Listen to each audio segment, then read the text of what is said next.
चलो भाई, હવે ધ્યાન રાખો, અહીંયા આવી જાઓ. અલા ચોપડું હલ્યા નહીં તમારા ચોપડાથી આવશે ને ફાડો તમે લોકો ભૂંડો. ચલો ભાઈ, હવે ધ્યાન રાખો, ભલે ફાટી ચમની આવો. ચલો ભાઈ, આપણે લોકો ભણી રહ્યા હતા આલ્કાઇન સંયોજનોની બનાવટ આવે બનાવટ. ચલો ભાઈ, આજે આપણે લોકો શીખશું કે ભાઈ આલ્કાઇન સંયોજનો કેવી રીતે બનાવવામાં આવે. તો બેઝિકલી બેટા એના બે પ્રકાર આપવામાં આવેલા. એક હવે કેલ્શિયમ, ધ્યાનથી સાંભળજો, કેલ્શિયમ કાર્બાઇડમાંથી અને બેટા બીજી પદ્ધતિ છે, બીજા નંબરની પદ્ધતિ છે વિસિનલ ડાયહેલાઇડમાંથી. દેખો, કેલ્શિયમ કાર્બાઇડમાંથી અને વિસિનલ ડાયહેલાઇડમાંથી આવા બે જગ્યાએથી આપણે લોકો શું બનાવશે બેટા, આપણા આલ્કાઇન સંયોજનોની આપણે લોકો બનાવટ જોવાના આવીએ. આલ્કાઇન સંયોજનોની બનાવટ જોવાના આવીએ. હવે કેલ્શિયમ કાર્બાઇડની અંદરથી આપણે લોકો આલ્કાઇન બનાવીએ એની પહેલાં એ સમજો કે ભાઈ કેલ્શિયમ કાર્બાઇડ એટલે શું અને કેલ્શિયમ કાર્બાઇડ કેવી રીતે બનાવવામાં આવે. પહેલાં એની ઉપર ફોકસ કરીએ. તો ભાઈ ધ્યાન રાખો કે ભાઈ પહેલાં તમે લોકો લેશો calcium carbonate CaCO3. Calcium carbonate એટલે કે ચૂનાનો પથ્થર જે હોય એને તમે લોકો શું કરશો બેટા, હીટ મારશો. અને હીટ મારશો તો એનું શું થઈ જશે, વિઘટન. શું થઈ જાય બેટા, વિઘટન થઈ જાય. અને શું બના, કેલ્શિયમ ઓક્સાઇડ અને CO2 ગેસ તમારો લિબરેટ થશે ને એરો ઉડી જશે. હવે આ જે તમને લોકોને કેલ્શિયમ ઓક્સાઇડ મળ્યો, આયરો જે તમને લોકોને કેલ્શિયમ ઓક્સાઇડ મળ્યો, એ કેલ્શિયમ ઓક્સાઇડની તમારે લોકો કોની સાથે રિએક્શન કરવાની છે, કાર્બન સાથે કરવાની રિએક્શન, એટલે કે ભાઈ કોક સાથે કરવાની. હવે સમજાવો કોક એટલે શું. કોક એ જ કોલસો, પ્યોર કોલસાને તમે લોકો કોક કહી શકો, સિમ્પલ, બરાબર. તો જે કોક હશે એની સાથે તમે લોકો જ્યારે રિએક્શન કરાવશો તો બેટા આની અંદર રિએક્શન થશે. હવે સમજો, આ જે કેલ્શિયમ હશે એની સાથે કાર્બન કમ્બાઈન થશે, તમને લોકો બની આવશે CaC2 plus CO, carbon monoxide. તો બેટા આ જે CaC2 બન્યો હોય એને તમે લોકો શું કહેશો, હા, કેલ્શિયમ કાર્બાઇડ કયો, કેલ્શિયમ કાર્બાઇડ તરીકે ઓળખશો. હવે આ જે કેલ્શિયમ કાર્બાઇડ હતું, એની રિએક્શન બેટા આપણે લોકો કોની સાથે કરાવશું, પાણી સાથે. કોની સાથે કરાવશું ભાઈ, આને આપણે લોકો પાણી સાથે ગરમ કરશું. અને પાણી સાથે જ્યારે આપણે લોકો એને હીટ મારશું, એને જ્યારે ગરમ કરશું તો એનો જે કાર્બન હશે અહીંયાથી હાઇડ્રોજન લઈ અને શેની અંદર કન્વર્ટ થઈ જશે, કાર્બન હાઇડ્રોજન શોધે C2H2 બનાવશે, મતલબ કે C ટ્રિપલ બોન્ડ H અને H બનાવશે, બરાબર. અને અહીંયાથી હાઇડ્રોજન, ઓક્સિજન અને આયરો કેલ્શિયમ ત્રણ જણા ભેગા થઈને CaOH ટ્વાઇસ તમને લોકોને અલગથી આપશે, કેલ્શિયમ હાઇડ્રોક્સાઇડ, કે જેને આપણે લોકો ફોડેલા ચૂના તરીકે પણ ઓળખીએ છીએ. બોલો પડશે ભાઈ તમને લોકો એટલાની અંદર. ચલો, તો આ શું બનાવી દીધું તમે લોકોએ, ઇથાઇન બનાવી દીધો. શું બનાવી દીધું બેટા, ઇથાઇન તમે લોકો અહીંયા જનરેટ કરી દીધો. અને બીજી એક વસ્તુ યાદ રાખજો ભાઈ, આલ્કાઇન સંયોજનોની બનાવટની અંદર ઇથાઇન જ બનાવીએ છીએ, બીજું કંઈ બનાવતા નહીં, ઇથાઇન જ બનાવી. કેમ કે એરો એક યુઝફુલ આપણને ઘટક હાલ સુધીમાં મળી આવે છે, બરાબર. બીજા બધાનો યુઝ છે પણ એરા આપણે લોકો બનાવવા પર ધ્યાન દોરતા નહીં. બોલો પડશે.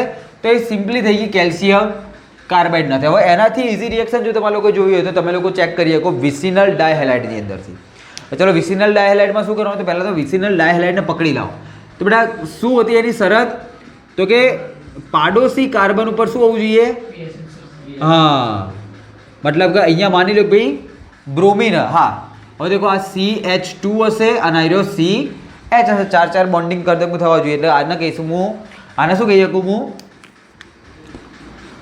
1 2 3. તો આનું નામ શું થશે બેટા, 1,2 ડાયબ્રોમો પ્રોપેન. બોલો થાય કે ના થાય, 1,2 ડાયબ્રોમો પ્રોપેન.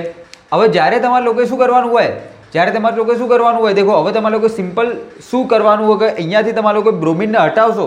જો બંને બ્રોમિનને તમે લોકો હટાવશો તો બે કાર્બન વચ્ચે એક નવો બોન્ડ જનરેટ થઈ શકે. અને એટલા માટે તમે લોકો આની અંદર શું નાખશો બેટા, આલ્કોહોલીય KOH ઉમેરશો. શું ઉમેરશો બેટા? આલ્કોહોલીય KOH. તમે લોકો યાદ કરો આલ્કોહોલીય KOH શું કામ કરે? પીધેલો પોટેશિયમ હાઇડ્રોક્સાઇડ શું કામ કરી દે? શું કામ કરે એરો? યાદ કરો, બીટા એલિમિનેશન, બીટા વિલોપન પ્રક્રિયા કરાવે ને દર વખતે, તો એરો આની અંદર બી રિએક્શન કરાવશે, બીટા વિલોપન પ્રક્રિયા કરાવી આપશે. તો દેખો અહીંયા શું થાય, તો કે અહીંયાથી CH3, ધ્યાનથી સાંભળજો, એક જગ્યાએથી CH3, બરાબર. આ તો એમના એમ. હવે તમે લોકો સમજો ભાઈ આનું કામ શું હતું? આનું કામ શું હતું? બીટા વિલોપનનું. હવે બીટા વિલોપનની અંદર શું થાય કે જે આલ્ફા કાર્બન જેને તમે લોકો કહેતા હો, બરાબર, બેઝિકલી હવે આની અંદર આલ્ફા 2 થઈ ગયા, કેમ કે બ્રોમિન આની જોડે છે અને બ્રોમિન આની જોડે છે. ઓકે, બંને જોડે બ્રોમિન. તો હવે બીજી કઈ કન્ડિશન તમે લોકો આની અંદર યુઝ કરશો કે ભાઈ આની જોડે હાઇડ્રોજન વધારે અને આની જોડે હાઇડ્રોજન ઓછો. તો બીજું એક શું યાદ રાખશો કે જે ઓછો હાઇડ્રોજન હશે ત્યાંથી હાઇડ્રોજનને રિમૂવ કરવાનો હોય અને જ્યાં વધારે હાઇડ્રોજન હશે ત્યાંથી ક્રિયાશીલ સમૂહને તમે લોકો રિમૂવ કરશો. તો CH3 અહીંયા બેટા CH જતો રહેશે, કેમ કે બીટા વિલોપન બીટા કાર્બન જો આને લોકો કહીશું તો અહીંયા કાર્બન એમના એમ રહેશે, અહીંયા બ્રોમિન, અહીંયા બાજુની અંદર શું રહેશે? CH2 એમના એમ રહેશે અને બ્રોમિન જતો રહેશે. બોલો ક્લિયર? તો મતલબ એવો થઈ ગયો કે આ કાર્બન ઉપર એક જગ્યા ખાલી થઈ ગઈ, આ કાર્બન ઉપર એક જગ્યા ખાલી થઈ ગઈ, તો આ બંને કાર્બન શું કરાવશે બેટા? એકબીજા સાથે ડબલ બોન્ડ જનરેટ કરાવી દેશે અને અહીંયા તમારો શું જનરેટ થઈ જાય? એક આલ્કિન સમૂહ જનરેટ થઈ જાય. હવે પ્રક્રિયા દેખો આગળ કઈ રીતે જાય. હવે બેટા અહીંયાથી તમારી પ્રક્રિયા આગળ લઈ જવા માટે તમે લોકો ફરીથી આલ્કોહોલીય KOH નો યુઝ કરતા નથી, પણ કોનો યુઝ કરો તમે લોકો? NaNH2. મતલબ બેટા આને શું કહેતા હતા આપણે લોકો? સોડામાઇડ. યાદ આવે? સોડામાઇડ. તો સોડામાઇડનો તમે લોકો યુઝ કરશો, NaNH2 નો યુઝ કરશો, બરાબર. અને આ NaNH2 હશે ને એ કેવો ઘટક છે? ધ્યાનથી સાંભળજો, કેવો ઘટક? તો જે કામ આલ્કોહોલીય KOH કરે એનાથી પ્રબળ રીતે કોણ કામ કરી આપશે? NaNH2. મતલબ જો KOH પપ્પો હોય તો આ દાદો હોય, પડે ખબર? જો એ પેલો પપ્પો હતો આર્યો દાદો હશે. કેમ? કેમ કે બેટા આ જે આલ્કોહોલીય KOH હશે ને એ આવા સિંગલ બોન્ડ વાળાની અંદરથી બીટા એલિમિનેશન કરાવી શકે, પણ આવા ડબલ બોન્ડ વાળાની અંદરથી બીટા એલિમિનેશન કરાવી શકતો નહીં. પણ જો એની અંદરથી કરાવવું હોય તો કોનો યુઝ કરી શકો તમે લોકો? સોડામાઇડનો તમે લોકો યુઝ કરશો. જ્યારે સોડામાઇડનો આની અંદર તમે લોકો ઉમેરશો તો શું થઈ જશે? અહીંયાથી બ્રોમિન અને અહીંયાથી હાઇડ્રોજન રિમૂવ થઈ જશે અને એનાથી તમે લોકો સમજો શું ફરક પડ્યો? તો કે CH3C ટ્રિપલ બોન્ડ CH બની જશે અને અહીંયાથી ફરીથી તમે લોકો શું બનાવી દીધું? આ 3 કાર્બન યુક્ત અહીંયા શું બનાવી દીધો? મતલબ આને તમે લોકો કહેશો પ્રોપાઇલિન. પડશે? ના પડી? પક્કા?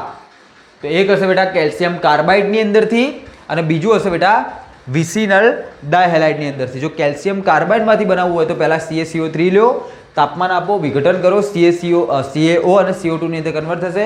જે કેલ્શિયમ ઓક્સાઇડ મળ્યો એની રિએક્શન કોક સાથે કરાવશો તો તમને લોકો કેલ્શિયમ કાર્બાઇડ મળશે. એ કેલ્શિયમ કાર્બાઇડને પકડીને તમે લોકો એને કોની સાથે ગરમ કરશો? પાણી સાથે ગરમ કરશો તો તમને લોકોને શું મળી જશે બેટા? ઇથાઇન મળી જશે. જો તમે લોકો વિસિનલ ડાયહેલાઇડની પ્રક્રિયાની વાત કરો તો પહેલાં તમે લોકો એક એવો ઘટક લેશો કે જેની અંદર વિસિનલ ઘટક હોય, મતલબ કે બેઝિકલી તમે લોકો ડાયહેલાઇડ મતલબ કે હેલોજન ધરાવતા વિસિનલ ઘટક લેશો. એની તમે લોકો પહેલાં કોની સાથે રિએક્શન કરાવશો? આલ્કોહોલીય KOH. જલીય KOH હોવો જોઈએ નહીં, આલ્કોહોલીય KOH, અને એની રિએક્શન કરાવશો તો એની અંદર એકવાર બીટા વિલોપન થઈ જશે.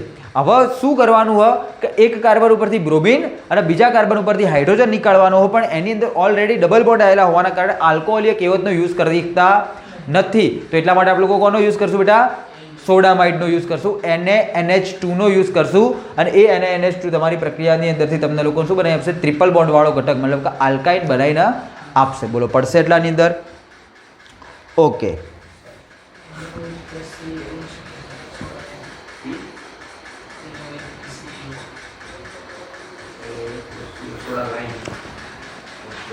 બોલો પડી? ઓકે.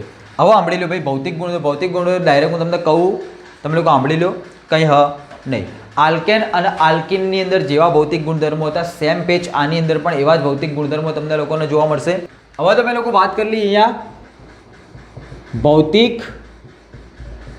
ગુણધર્મો. તો ભૌતિક ગુણધર્મોની અંદર કેવું હશે કે જે શરૂઆતના ઘટકો હશે બેઝિકલી તમને લોકોને વાયુમય અવસ્થાની અંદર જોવા મળશે. તો પહેલા શરૂઆતના 3, હવે તમે લોકો સમજો કે ભાઈ શરૂઆતના 3 સભ્યો એટલે કયા કયા સભ્યો, એટલે આનો પહેલો જે સભ્યો હીરો જ કેટલા કાર્બનનો હોય બેટા? 2 કાર્બનનો હોય. પછી બીજા નંબરનો સભ્યો તમારે અહીંયા કેટલા કાર્બનનો મળશે? 3 કાર્બનનો. ત્રીજા નંબરનો સભ્ય તમને લોકોને 4 કાર્બનવાળો બેઝિકલી તમને લોકોને જોવા મળશે. તો 2 કાર્બનવાળા, 3 કાર્બનવાળા અને 4 કાર્બનવાળા જે કોઈ ઘટકો હશે એ તમને લોકોને કયા અવસ્થામાં જોવા મળશે?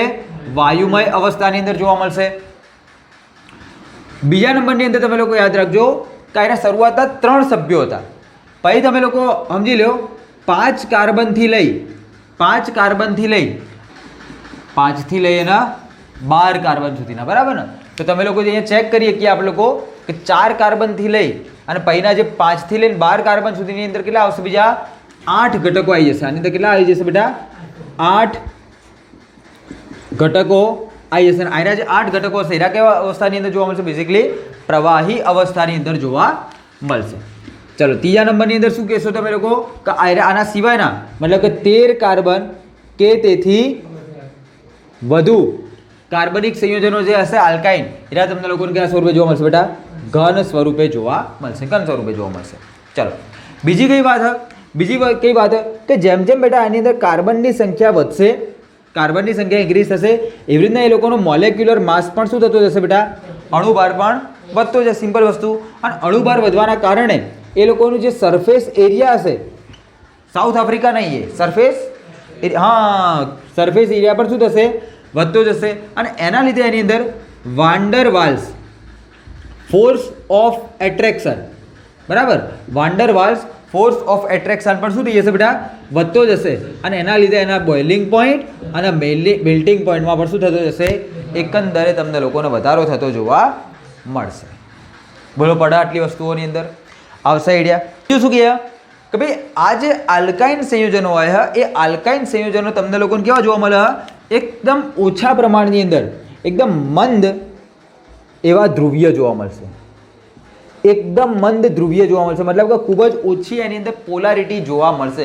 આલ્કેન અને આલ્કિન કરની અંદર તમને આવી કોઈ ધ્રુવીયતા જોવા મળતી નથી. પણ આ જે આલ્કાઇન સંયોજનો છે એની અંદર એકદમ ઓછા પ્રમાણની અંદર એની અંદર એકદમ સ્લાઇડ એવી તમને લોકોને શું જોવા મળશે બેટા? ધ્રુવીયતા જોવા મળશે. પણ તોય આ ઘટકો ક્યારેય પણ પાણીમાં દ્રાવ્ય થતા નથી, બરાબર? અને એરા લોકો CCl4, CH2, C6H6 એટલે કે બેન્ઝીન, એના સિવાય ટોલ્યુઇન એવા ઘટકો, એવા કાર્બનિક સંયોજનો કે જે પોતે કેવા હશે? અધ્રુવીય હશે, એની અંદર કેવા થતા જોવા મળશે બેટા? દ્રાવ્ય થતા જોવા મળશે. કેમ કે આપણે લોકો એક નિયમ ભણેલા કે જે ધ્રુવીય હોય ધ્રુવીયમાં દ્રાવ્ય થાય, જે અધ્રુવીય હોય એ અધ્રુવીયની અંદર દ્રાવ્ય થાય. બોલો પડી ગઈ? તો અહીંયા બનાવટ અને ભૌતિક ગુણધર્મો આપણા કમ્પ્લીટ થઈ જાય.